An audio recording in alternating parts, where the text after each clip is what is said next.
Hi friends, कैसे हो आप लोग। स्वागत है आपका अपने channel math research centre Aryan sir पर। तो फ्रेंड्स, आज मैं फिर से लेके आऊँ आपके लिए काफ़ी ज़्यादा डरावना और भयानक स्टोरी।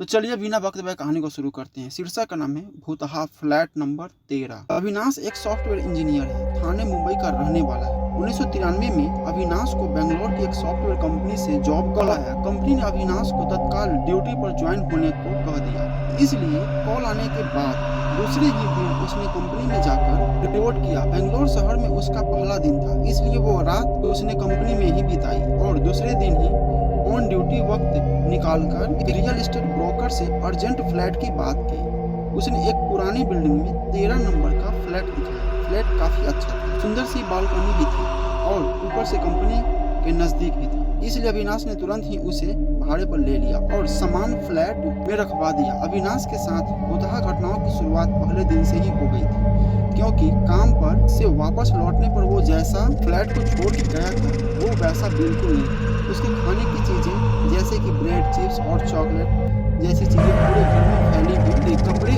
और आदि सामान भी बिखरा पड़ा था। अविनाश ने इस बात पर ज्यादा ध्यान नहीं दिया। उसे लगा कि कोई बिल्ली या बंदर होगा, क्योंकि किचन की खिड़की का कांच टूटा हुआ था और उसको लोहे की सलाखें भी मिली। उसने सब सामान समेट लिया और वह कुछ ज्यादा ही थक गया था, इसलिए उसने खाने से पहले ड्रिंक कुछ ज्यादा ही ले ली थी। खाने के तुरंत ही बाद वो सोने चला गया और नींद में उसे रात भर किसी बच्चे की आवाज आ रही थी और आसपास कदमों की आहट भी महसूस हो रही थी। और ड्रिंक ज्यादा होने की वजह से अविनाश रात भर वैसे हो पड़ा रहा था। सुबह जब उसकी आंख खुली तो उसे कुछ धुंधला धुंधला याद था, लेकिन सामने दिख रहे बिखरे कमरे की हालत देख के उसे यकीन हो चुका था कि शायद वह उस कमरे में अकेला नहीं है। उसी रात को उसका शक यकीन में बदल गया जब उसने वह रात एक प्रेत आत्मा के साथ गुजारी हुआ।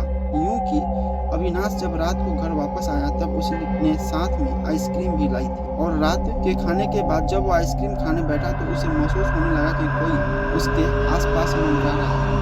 वो बस आइसक्रीम खाने ही वाला था कि अचानक चम्मच में से आइसक्रीम गायब हो गई। उसने पल भर के लिए उस चीज को आंखों का धोखा मान लिया, लेकिन अविनाश को कोई घबराहट होने लगी। जब उसने आइसक्रीम के कटोरे में फिर से कपड़ डाला तब सामने का भयानक मंजर देखकर उसके हाथ पैर बर्फ की तरह ठंडे पड़ गए, क्योंकि उसका हाथ एक 7 साल की बच्ची ने पकड़ा था। उसका शरीर बिल्कुल सफेद था, मानो उसमें खून का एक कतरा भी ना हो, और उसकी आंखें ऐसी थी जैसे खून उबल रही थी। ऐसा अमानवीय और भयंकर नजारा देखकर डर से अविनाश की हिद्दी बंद हो गई। वो उस दिन प्रेत आत्मा के ऊपर से जैसे तैसे हाथ चला थर-थर कांपते हुए एक कोने में जाकर बैठ गया। उसे समझ में नहीं आ रहा था कि अब क्या करे। डर के मारे वो पसीने से नहा गया था। उस पिशाच जैसे दिखने वाले बच्चे ने वो आइसक्रीम का भरा हुआ कटोरा पल भर खत्म कर दिया, मानो जैसे सालों से भूखा हो। आइसक्रीम खत्म होने के बाद उसने गर्दन टेढ़ी करते हुए अविनाश की ओर देखा और अपनी तोतली जबान में बोला, अंकल और आइसक्रीम दो ना।